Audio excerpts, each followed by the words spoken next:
안녕하세요. 오늘은 고지혈증 환자 여러분들이 정말 궁금해하시는 내용을 깊이 있게 다뤄보겠습니다. 혹시 계란을 먹으면 콜레스테롤이 올라간다고 생각하고 계신가요? 고기는 무조건 끊어야 한다고 믿고 계신가요? 그렇다면 이 영상을 끝까지 봐주세요. 여러분이 지금까지 알고 있던 상식이 완전히 뒤바뀔 겁니다. 먼저 충격적인 사실 하나를 말씀드리겠습니다. 지난달 메디컬 센터의 김현수 교수팀이 발표한 연구에 따르면 고지혈증 환자의 80%가 잘못된 상식 때문에 오히려 혈관 건강을 더 악화시키고 있다는 것입니다. 이것은 정말 심각한 문제입니다. 선의로 건강을 위해 노력하고 있는데 그 노력이 오히려 독이 되고 있다는 말이거든요. 더욱 놀라운 것은 이런 잘못된 정보들이 어디에서 나오는지 아시나요? 대부분 인터넷이나 주변 사람들의 경험담에서 나옵니다. 하지만 의학적 근거 없이 퍼진 이런 정보들이 수많은 환자들을 잘못된 길로 인도하고 있습니다. 실제로 제가 지난 10년간 만난 고지혈증 환자들을 분석해보니 잘못된 관리를 하는 분들의 공통점이 있었습니다. 첫째, 극단적인 식단 제한을 합니다. 둘째, 약물에만 의존합니다. 셋째, 정작 중요한 생활 습관은 바꾸지 않습니다. 이런 패턴을 보이는 환자분들은 몇 년이 지나도 근본적인 개선을 보지 못하더군요. 그렇다면 도대체 무엇이 문제일까요? 지금부터 하나씩 자세히 파헤쳐 보겠습니다. 첫 번째, 잘못된 상식. 콜레스테롤은 무조건 나쁘다. 이것은 정말 널리 퍼진 오해입니다. 실제로 제가 만난 박영희 씨, 53세 여성분의 경우를 보겠습니다. 이분은 건강 프로그램에서 콜레스테롤이 나쁘다는 말을 듣고 모든 기름기를 완전히 끊었습니다. 계란도 안 먹고 고기도 안 먹고 심지어 견과류까지 끊었습니다. 그런데 3개월 후 검사 결과가 어떻게 나왔을까요? 놀랍게도 총 콜레스테롤은 조금 떨어졌지만 HDL 콜레스테롤, 즉 좋은 콜레스테롤까지 심각하게 떨어졌습니다. 원래 55였던 HDL이 35까지 떨어진 것입니다. 이것은 오히려 심혈관 위험을 높이는 결과였습니다. 더 심각한 것은 이분이 극도로 제한된 식단 때문에 영양 불균형까지 겪게 되었다는 것입니다. 피부가 거칠어지고 머리카락이 빠지고 만성 피로에 시달리게 되었습니다. 여기서 중요한 사실을 알아야 합니다. 콜레스테롤은 사실 우리 몸에 꼭 필요한 물질입니다. 첫째, 모든 세포의 세포막을 만드는 데 필수적입니다. 둘째, 성호르몬이나 스트레스 호르몬 같은 중요한 호르몬들을 만드는 원료가 됩니다. 셋째, 음식을 소화시키는 담즙산을 만드는 데도 필요합니다. 그렇다면 왜 콜레스테롤이 나쁘다고 알려졌을까요? 이것은 콜레스테롤의 종류를 구분하지 못했기 때문입니다. 콜레스테롤에는 크게 두 종류가 있습니다. LDL 콜레스테롤은 흔히 나쁜 콜레스테롤이라고 불립니다. 이것이 혈관벽에 쌓여서 동맥경화를 일으키기 때문입니다. 하지만 이것도 일정량은 필요합니다. 문제는 너무 많을 때입니다. HDL 콜레스테롤은 좋은 콜레스테롤입니다. 이것은 혈관벽에 쌓인 나쁜 콜레스테롤을 간으로 운반해서 처리하는 역할을 합니다. 즉, 혈관을 청소하는 청소부 역할을 하는 것이죠. 따라서 중요한 것은 콜레스테롤을 무조건 피하는 것이 아니라 나쁜 콜레스테롤은 줄이고 좋은 콜레스테롤은 늘리는 것입니다. 이것이 바로 균형의 개념입니다. 실제로 최근 연구들을 보면 HDL 콜레스테롤이 높은 사람들은 총 콜레스테롤이 조금 높아도 심혈관 질환 위험이 낮다는 것이 밝혀졌습니다. 반대로 HDL이 낮으면 총 콜레스테롤이 정상이어도 위험하다는 것입니다. 두 번째, 잘못된 상식. 고기, 기름, 계란은 무조건 피해야 한다. 이것도 정말 흔한 오해입니다. 실제로 강남의 한 내과 전문의인 이준호 원장님이 말씀하시길 환자들 중 70%가 이런 생각을 갖고 있다고 합니다. 하지만 이것도 완전히 잘못된 상식입니다. 정말 놀라운 사례가 있습니다. 최근에 만난 김철수 씨, 47세 남성분입니다. 이분은 고지혈증 진단을 받은 후 인터넷에서 정보를 찾아보다가 모든 동물성 식품을 완전히 끊기로 결심했습니다. 고기, 생선, 계란, 우유까지 모든 것을 끊었습니다. 처음 한 달은 체중이 조금 빠지면서 좋다고 생각했습니다. 하지만 3개월 후부터 문제가 생기기 시작했습니다. 근육량이 눈에 띄게 줄어들기 시작한 것입니다. 기초대사율이 떨어지면서 조금만 먹어도 살이 찌기 시작했습니다. 6개월 후 검사 결과는 어떻게 나왔을까요? LDL 콜레스테롤은 여전히 높았고 오히려 중성지방이 더 올라갔습니다. 왜 이런 일이 일어났을까요? 동물성 단백질을 완전히 끊으면서 대신 탄수화물 섭취가 크게 늘어났기 때문입니다. 밥, 빵, 면류 같은 탄수화물을 더 많이 먹게 되었고 이것들이 체내에서 중성지방으로 바뀌면서 오히려 혈중 지질 상태가 악화된 것입니다. 여기서 핵심을 말씀드리겠습니다. 혈중 콜레스테롤 수치를 높이는 진짜 범인은 콜레스테롤 자체가 아니라 포화지방과 트랜스지방입니다. 포화지방은 주로 동물성 지방에 많이 들어있는데 특히 비계나 버터 같은 것들입니다.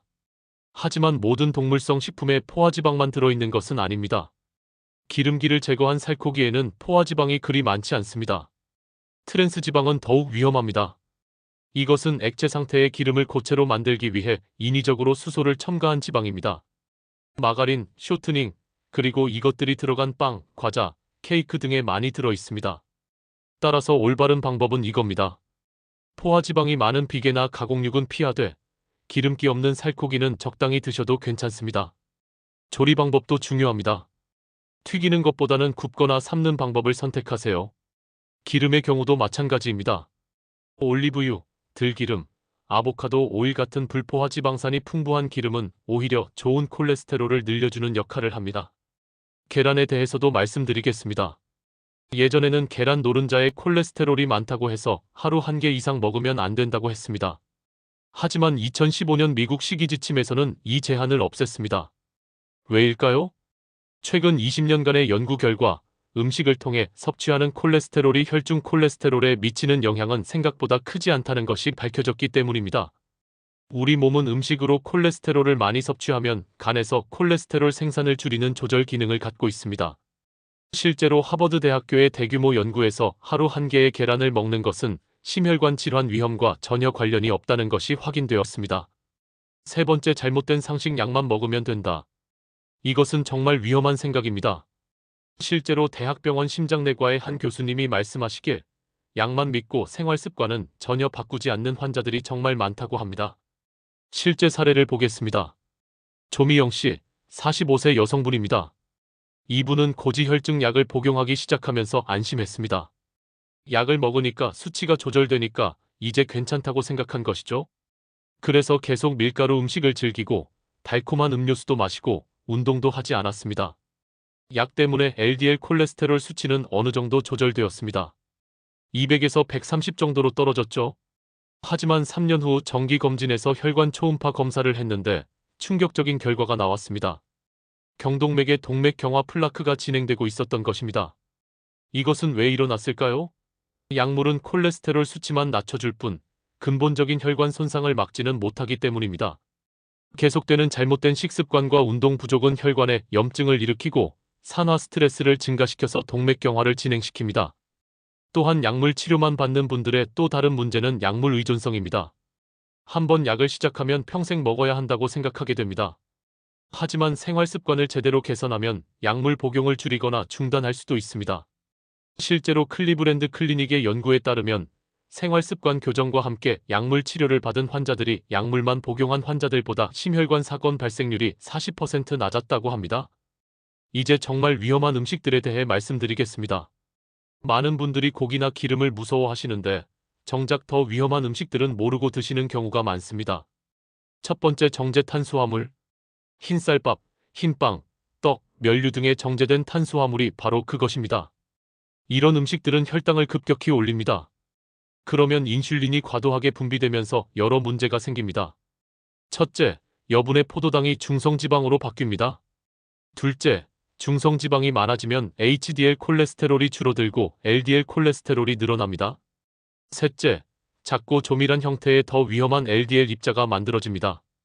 실제로 한 연구센터의 박정민 교수님 연구팀이 6개월간 진행한 연구를 보면 정제탄수화물 섭취를 줄이고 현미나 통곡물로 바꾼 그룹이 기존 식단을 유지한 그룹보다 LDL 콜레스테롤이 평균 25%, 중성지방이 30% 더 감소했다고 합니다. 특히 중성지방 수치가 높은 분들의 경우 탄수화물 조절이 약물보다 더 효과적일 수 있습니다. 두 번째, 액상과당. 이것은 정말 숨어있는 독입니다. 탄산음료, 과일 주스, 달콤한 시럽, 그리고 많은 가공식품에 들어있는 액상과당은 일반 설탕보다 훨씬 위험합니다. 왜냐하면 액상과당은 간에서 바로 지방으로 바뀌기 때문입니다. 일반 포도당은 온몸의 세포에서 에너지로 사용되지만 과당은 오직 간에서만 처리됩니다. 그런데 간의 처리 능력을 넘어서면 바로 지방으로 저장됩니다. 더 심각한 것은 액상과당이 중성지방 합성을 극도로 촉진한다는 것입니다. 하루에 탄산음료 한 캔만 마셔도 중성지방이 30%까지 올라갈 수 있습니다. 실제로 이효진 씨, 42세 여성분의 경우입니다. 이분은 다이어트 한다며 식사는 줄였는데 갈증이 나면 과일 주스를 마셨습니다. 100% 천연 과일 주스라고 해서 건강하다고 생각한 것이죠. 하지만 3개월 후 검사에서 중성지방이 300을 넘었습니다. 과일 주스 한 컵에는 각설탕 8개에서 10개 정도의 당분이 들어 있습니다. 그런데 액체 형태이기 때문에 포만감도 없어서 더 많이 마시게 됩니다. 세 번째, 트랜스 지방. 이것은 정말 최악의 지방입니다. 트랜스 지방은 HDL 콜레스테롤을 떨어뜨리고 LDL 콜레스테롤을 올리는 이중의 악영향을 줍니다.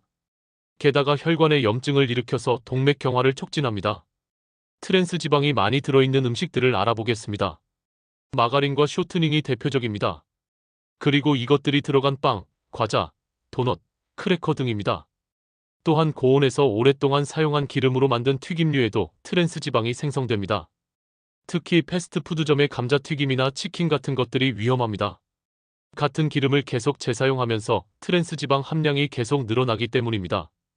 이제 희망적인 이야기를 해보겠습니다. 생활습관 개선만으로도 놀라운 효과를 본 실제 사례들입니다. 첫 번째 사례로 이상민 씨, 52세 이분은 직장인으로 스트레스가 많고 불규칙한 생활을 하셨습니다. 어느 날 건강검진에서 LDL 콜레스테롤이 195나 나왔습니다. 의사 선생님은 약물 치료를 권했지만 이분은 일단 생활습관 개선을 해보고 싶다고 했습니다. 그래서 3개월 계획을 세웠습니다. 첫째, 점심에 먹던 라면이나 덮밥을 현미밥과 나물 반찬으로 바꿨습니다. 둘째, 저녁에 마시던 맥주를 끊었습니다. 셋째, 주 3회 이상 30분씩 빠르게 걷기를 시작했습니다. 3개월 후 검사 결과는 놀라웠습니다. LDL이 195에서 142로 떨어졌습니다. 총 콜레스테롤도 280에서 210으로 큰 폭으로 감소했습니다. 더 좋은 것은 HDL이 38에서 52로 올라간 것입니다. 6개월 후에는 LDL이 128까지 떨어져서 약물 치료 없이도 정상 범위에 들어갔습니다. 체중도 8kg이 줄어들면서 전체적인 건강 상태가 크게 개선되었습니다. 두 번째 사례로 김순자 씨, 58세 이분은 폐경 후 급격히 체중이 늘어나면서 고지혈증도 함께 찾아왔습니다. 키 160cm에 몸무게가 80kg까지 늘었고 LDL 콜레스테롤이 185였습니다. 이분의 가장 큰 문제는 식습관이었습니다. 자녀들이 다 독립한 후 혼자 식사하다 보니 간편한 음식 위주로 드시고 계셨습니다. 컵라면, 즉석밥, 냉동식품 등이 주식이었죠. 변화는 식단부터 시작했습니다. 매 끼니마다 채소를 절반 이상 드시고 탄수화물은 현미나 잡곡으로 바꿨습니다. 단백질은 두부, 생선, 닭가슴살 위주로 드셨습니다. 운동은 처음에는 힘들어 하셨지만 아파트 단지 내 걷기부터 시작해서 점차 늘려갔습니다. 6개월 후에는 하루 1시간씩 걷기와 주 2회 수영을 하게 되었습니다. 결과는 정말 놀라웠습니다. 체중이 80kg에서 65kg으로 15kg이나 빠졌습니다. LDL 콜레스테롤은 185에서 118로 크게 떨어졌고 HDL은 42에서 62로 올라갔습니다. 중성지방도 220에서 95로 정상화되었습니다. 더 중요한 것은 혈압과 혈당도 함께 개선되었다는 것입니다. 경계성 고혈압이었는데 정상으로 돌아왔고 당화혈색소도 6.2에서 5.4로 떨어졌습니다. 세 번째 사례로 정기영 씨, 46세 이분은 특이한 케이스였습니다. 체중은 정상이었는데 콜레스테롤만 높았습니다. LDL이 178, HDL이 35로 전형적인 대사증후군 패턴이었습니다. 분석해보니 이분의 문제는 내장지방이었습니다. 겉보기에는 마르지만 뱃살이 있는 마른 비만 상태였던 것입니다. 특히 스트레스가 많은 직장 생활과 불규칙한 식사 패턴이 문제였습니다. 이분에게는 특별한 식단 조절법을 추천했습니다. 간헐적 단식입니다. 16시간 공복, 8시간 식사 패턴으로 바꾸고 식사할 때는 단백질과 채소 위주로 충분히 드시도록 했습니다. 운동은 근력 운동 위주로 했습니다. 유산소 운동도 중요하지만 근육량을 늘려서 기초대사율을 올리는 것이 더 중요하다고 판단했기 때문입니다. 4개월 후 결과는 대성공이었습니다. 체중은 크게 변하지 않았지만 체성분이 완전히 바뀌었습니다.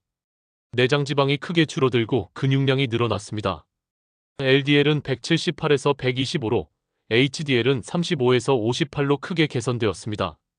이제 실제적이고 구체적인 방법을 알려드리겠습니다. 이 방법들은 앞서 말씀드린 성공 사례들에서 공통적으로 사용된 방법들입니다. LDL 콜레스테롤을 낮추는 방법입니다. 첫째, 식이섬유 섭취를 늘리세요. 식이섬유는 장에서 콜레스테롤과 담즙산을 흡착해서 몸 밖으로 배출시킵니다. 하루 25에서 30g 이상 드시는 것이 좋습니다. 어떤 음식에 식이섬유가 많을까요? 채소류에서는 브로콜리, 양배추, 시금치, 당근 등이 좋습니다. 해조류로는 미역, 다시마, 김 등이 있습니다. 통곡물로는 현미, 귀리, 보리 등이 있습니다. 특히 귀리에 들어있는 베타글루칸이라는 성분은 콜레스테롤 흡수를 막는 효과가 뛰어납니다. 하루 3g 이상 섭취하면 LDL을 5에서 10% 낮출 수 있습니다. 둘째, 식물성 스테롤을 섭취하세요. 이것은 콜레스테롤과 구조가 비슷해서 콜레스테롤 흡수를 경쟁적으로 억제합니다. 견과류, 씨앗류, 식물성 기름에 많이 들어 있습니다. 셋째, 포화지방 섭취를 줄이세요. 전체 칼로리의 7% 미만으로 제한하는 것이 좋습니다. 비계, 내장류, 버터, 파뮤 등을 피하고 기름기 없는 살코기를 선택하세요. 넷째, 체중을 조절하세요. 체중 1kg을 빼면 LDL이 약 1mg 떨어진다고 알려져 있습니다. HDL 콜레스테롤을 높이는 방법입니다. 첫째, 규칙적인 유산소 운동을 하세요. 주 3에서 4회, 30분에서 40분씩 중등도, 강도의 운동을 하면 HDL이 5에서 15% 올라갑니다. 걷기, 조깅, 수영, 자전거 타기 등이 좋습니다. 둘째, 오메가3 지방산을 충분히 섭취하세요. 등푸른 생선에 많이 들어있는 오메가3는 HDL을 높이고 중성지방을 낮추는 효과가 있습니다. 연어, 고등어, 정어리, 꽁치 등을 주 2에서 3회 이상 드시는 것이 좋습니다. 실제로 한 대학병원의 연구 결과를 보면 주 3회 이상 등푸른 생선을 섭취한 그룹이 그렇지 않은 그룹보다 HDL 콜레스테롤이 평균 18% 더 높았다고 합니다. 또한 중성지방도 25% 낮았습니다. 셋째, 견과류를 적당히 드세요. 아몬드, 호두, 마카다미아 등의 견과류에는 불포화 지방산과 비타민 E가 풍부합니다. 하루 한 줌 정도 약 30g이 적당합니다. 넷째, 올리브 오일을 사용하세요. 올리브 오일에 들어있는 올레인산은 HDL을 높이는 효과가 있습니다. 하지만 열에 약하므로 샐러드 드레싱으로 사용하거나 요리 마지막에 넣는 것이 좋습니다. 다섯째, 금연하세요. 흡연은 HDL을 크게 떨어뜨립니다. 금연 후 2에서 3주만 지나도 HDL이 눈에 띄게 올라갑니다. 여섯째, 적당한 음주는 도움이 될 수 있습니다. 하지만 이것은 조심스러운 부분입니다. 하루 한두 잔 정도의 적당한 음주는 HDL을 높일 수 있지만 그 이상은 오히려 해롭습니다. 특히 중성지방이 높은 분들은 금주하는 것이 좋습니다. 이제 혈관에 가장 나쁜 영향을 주는 것에 대해 말씀드리겠습니다. 바로 흡연입니다. 많은 분들이 흡연의 위험성을 알고 계시지만 정확히 어떤 메커니즘으로 혈관을 망가뜨리는지는 잘 모르시는 경우가 많습니다. 담배 연기에는 4,000가지 이상의 화학물질이 들어 있습니다. 그 중에서 혈관에 직접적인 해를 끼치는 것들을 살펴보겠습니다. 첫째, 니코틴입니다. 니코틴은 혈관을 수축시켜서 혈압을 올립니다. 또한 심장 박동을 빠르게 해서 심장에 부담을 줍니다. 더 심각한 것은 니코틴이 혈소판을 끈끈하게 만들어서 혈전 형성을 촉진한다는 것입니다. 둘째, 일산화탄소입니다. 이것은 헤모글로빈과 결합해서 산소 운반 능력을 떨어뜨립니다. 그러면 심장은 더 많은 산소를 공급하기 위해 더 빨리 뛰어야 하고 혈관에는 더 많은 부담이 가해집니다. 셋째, 활성산소입니다. 담배 연기는 체내에서 활성산소를 대량으로 생성합니다. 이 활성산소들이 LDL 콜레스테롤을 산화시켜서 더욱 위험한 형태로 바꿉니다. 산화된 LDL은 혈관벽에 더 쉽게 침투하고 쌓입니다. 실제로 흡연자들의 혈관을 보면 비흡연자들과 확연한 차이를 보입니다. 혈관 내피세포가 손상되어 있고 동맥경화 플라크가 더 많이, 더 빨리 형성됩니다. 더욱 놀라운 것은 금연 후의 변화입니다. 금연 후 20분이면 혈압과 맥박이 정상으로 돌아갑니다.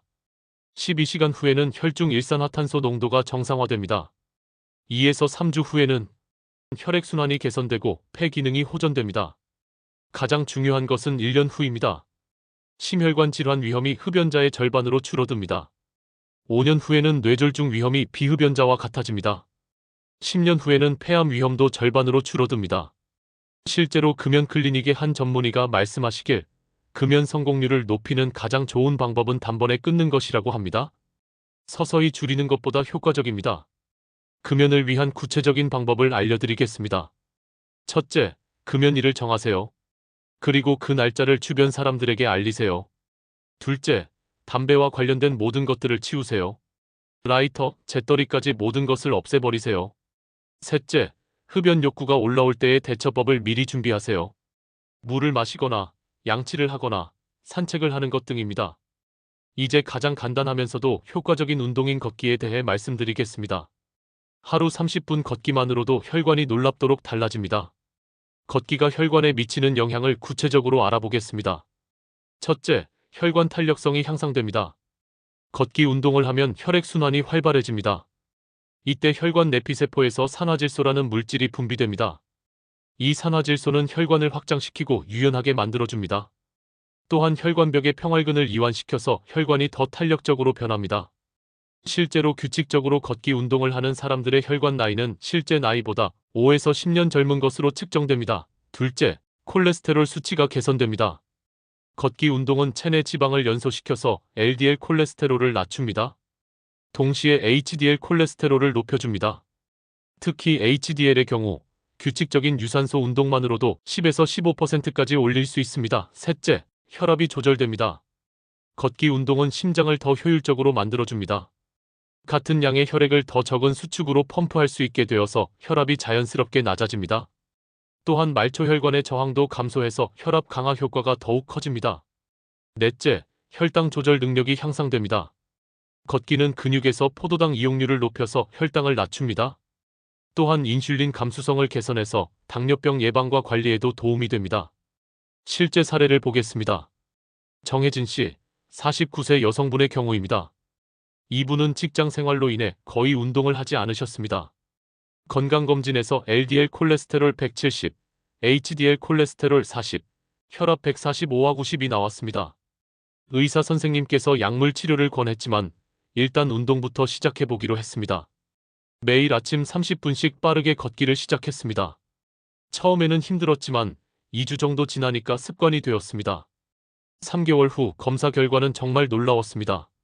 LDL이 170에서 130으로 HDL이 40에서 55로 개선되었습니다. 혈압도 145와 90에서 128와 82로 떨어졌습니다. 체중도 5kg이 줄어들었고 무엇보다 컨디션이 훨씬 좋아졌다고 하셨습니다. 걷기 운동을 효과적으로 하는 방법을 알려드리겠습니다. 첫째, 강도를 조절하세요. 숨이 약간 찰 정도, 옆 사람과 대화는 가능하지만 노래는 부르기 어려운 정도가 적당합니다. 이것을 중등도 강도라고 합니다. 둘째, 시간을 점차 늘리세요. 처음에는 10분부터 시작해서 일주일에 5분씩 늘려서 최종적으로 30분까지 늘리세요. 셋째, 규칙성이 중요합니다. 주말에 몰아서 하는 것보다 매일 조금씩 하는 것이 훨씬 효과적입니다. 넷째, 올바른 자세로 걸으세요. 등을 곧게 펴고 팔을 자연스럽게 흔들며 발 뒤꿈치부터 착지하세요. 마지막으로 가장 중요한 내용을 말씀드리겠습니다. 고지혈증 약을 평생 먹지 않기 위한 방법입니다. 하지만 여기서 가장 중요한 것은 절대로 임의로 약을 끊으면 안 된다는 것입니다. 실제로 이런 위험한 사례가 있었습니다. 한 환자분이 인터넷에서 자연치료법을 보고 갑자기 약을 끊었습니다. 3개월 만에 LDL 콜레스테롤이 150에서 220으로 급상승했고 결국 더 강한 약을 써야 하는 상황이 되었습니다. 올바른 약물 중단 과정을 단계별로 설명드리겠습니다. 1단계 현재 상태 정확히 파악하기. 먼저 현재 자신의 심혈관 위험도를 정확히 알아야 합니다. 단순히 콜레스테롤 수치만 보는 것이 아니라 나이, 성별, 혈압, 당뇨병 유무, 흡연 여부, 가족력 등을 종합적으로 고려해야 합니다. 고위험군에 해당하는 분들은 약물 중단이 어려울 수 있습니다. 반면 저위험군이면서 생활습관 개선 의지가 강한 분들은 가능성이 높습니다. 2단계 생활습관 철저히 개선하기. 약물 복용 중에도 생활습관을 철저히 개선해야 합니다. 이것은 약을 끊기 위한 준비 과정입니다. 식단 개선, 규칙적인 운동, 체중 조절, 금연, 절주 등을 최소 6개월 이상 지속해야 합니다. 이 기간 동안 콜레스테롤 수치가 안정적으로 유지되는지 확인해야 합니다. 3단계 정기적인 검사와 모니터링. 생활습관 개선과 함께 2에서 3개월마다 혈액 검사를 받아야 합니다. 콜레스테롤 수치뿐만 아니라 염증 지표, 간 기능, 신장 기능도 함께 확인해야 합니다. 4단계 의사와 상의하여 약물 감량. 충분한 준비 기간을 거쳐서 수치가 안정적으로 유지되면 의사와 상의하여 약물 감량을 시도할 수 있습니다. 갑자기 끊는 것이 아니라 용량을 서서히 줄여가면서 수치 변화를 관찰합니다. 5단계 지속적인 관리. 약물을 완전히 중단한 후에도 정기적인 검사는 계속 받아야 합니다. 처음에는 1에서 2개월마다, 안정화되면 3에서 6개월마다 검사를 받으면서 상태를 확인해야 합니다. 실제 성공 사례를 보겠습니다. 정기철 씨, 55세 남성분입니다. 이분은 5년 전 LDL 콜레스테롤 180으로 스타틴 계열 약물 치료를 시작했습니다. 약물로 수치는 120 정도로 조절되었지만 평생 약을 먹어야 한다는 것이 부담스러웠습니다. 2년 전부터 본격적으로 생활습관 개선에 나섰습니다. 주 5회 1시간씩 걷기 운동을 하고 식단을 완전히 바꿨습니다. 금주도 했습니다. 체중이 78kg에서 68kg으로 10kg 줄었습니다. 1년간 수치가 안정적으로 유지되는 것을 확인한 후 의사와 상의하여 약물 감량을 시작했습니다. 처음에는 용량을 절반으로 줄였고 6개월 후에는 완전히 중단했습니다. 약물 중단 후 1년이 지난 지금도 LDL 125, HDL 58로 좋은 상태를 유지하고 있습니다. 정기적인 혈관 초음파 검사에서도 동맥경화 진행 소견은 보이지 않고 있습니다. 하지만 이분은 지금도 철저한 생활 관리를 유지하고 계십니다. 운동은 하루도 빼먹지 않고 식단도 철저히 관리하고 있습니다. 이것이 바로 약물 없이 고지혈증을 관리하는 핵심입니다. 오늘 말씀드린 내용들을 정리해 보겠습니다. 첫째, 콜레스테롤은 무조건 나쁜 것이 아닙니다. 중요한 것은 나쁜 콜레스테롤은 줄이고 좋은 콜레스테롤은 늘리는 균형입니다. 둘째, 계란, 고기, 기름을 무조건 피할 필요는 없습니다. 포화지방과 트랜스지방을 피하고 좋은 지방을 적당히 섭취하는 것이 중요합니다. 셋째, 약물만으로는 근본적인 해결이 되지 않습니다. 생활습관 개선이 반드시 병행되어야 합니다. 넷째, 정제 탄수화물, 액상 과당, 트랜스지방이 진짜 혈관 킬러입니다. 다섯째, 생활습관 개선만으로도 놀라운 효과를 볼 수 있습니다. 여섯째, 흡연은 혈관의 가장 치명적인 독입니다. 일곱째, 하루 30분 걷기만으로도 혈관 건강이 크게 개선됩니다. 여덟째, 약물 중단은 반드시 전문의와 상의하여 단계적으로 진행해야 합니다. 고지혈증 관리는 단순히 수치를 낮추는 것이 목적이 아닙니다. 건강한 혈관을 만들어서 심혈관 질환을 예방하는 것이 진짜 목적입니다. 그리고 이것은 충분히 가능합니다. 올바른 정보를 바탕으로 꾸준히 실천한다면 여러분도 건강한 혈관을 만들 수 있습니다. 잘못된 상식에 속지 마시고 전문의와 상의하여 자신에게 맞는 관리 방법을 찾으시기 바랍니다. 건강한 혈관, 건강한 미래를 위한 여러분의 노력을 응원합니다. 오늘 영상이 도움이 되셨다면 구독과 좋아요 부탁드립니다. 다음에도 더 유익한 건강 정보로 찾아뵙겠습니다. 감사합니다.